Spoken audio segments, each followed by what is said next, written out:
আজি মই বনাবলৈ লৈছোঁ নৰসিংহ পাতৰ সৈতে মাছৰ জোল আৰু এয়া নৰসিংহ অলপ ছিঙি আনিলোঁ ছিঙি মেলি ধুনীয়াকৈ ধুই ল'লোঁ আৰু এয়া আদা নহৰু পেষ্ট বনাই ল'লোঁ নৰসিংহখিনি মিক্সিত পিচি ল'লোঁ আৰু এনেকৈ মাছকেইপিচ ধুনীয়াকৈ ধুই লৈ নিমখ হালধিখিনি এনেকৈয়ে সানি ল'লোঁ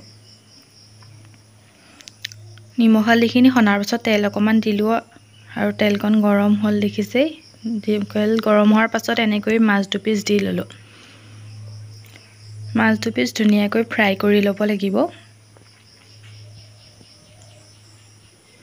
ইয়া দেখিছে মাছ দুপিচ ধুনীয়াকৈ ফ্ৰাই হৈ গৈছে আৰু একেখন কেৰাহীতেই মই বনাম সেই নৰসিংহৰ জোল আৰু তাৰ বাবে মই পিঁয়াজ যে পেষ্ট বনাই থৈছিলোঁ পিঁয়াজখিনি দি দিলোঁ দেখিছেই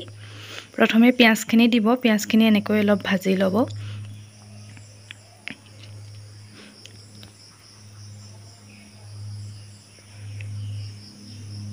এনেকৈ অলপ ভাজি লোৱাৰ পাছত নহৰু আৰু আদাৰ পেষ্টখিনি দিলোঁ নহৰু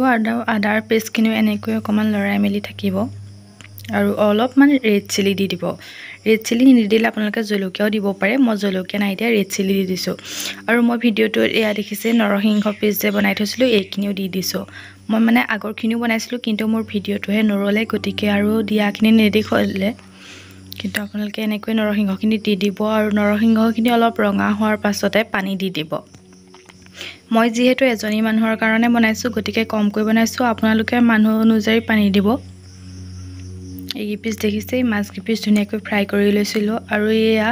প্ৰায় 10-15 মিনিটমান এনেকৈ উতলাই ল'ব লাগিব আৰু উতলি হোৱাৰ পাছত দেখিছেই মাছ কিপিচ দি দিছোঁ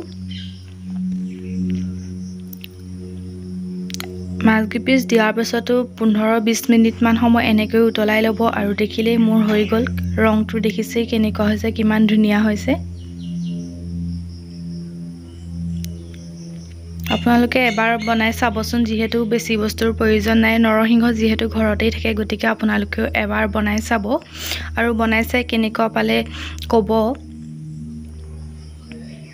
যদি মোৰ ভিডিঅ'টো ভাল পালে তেন্তে please like comment share and subscribe কৰি দিব আৰু আপোনালোকেও এনেকৈ এবাৰ বনাই চাব আৰু বনাই খাই কেনেকুৱা পালে মোক জনাবলৈ নাপাহৰিব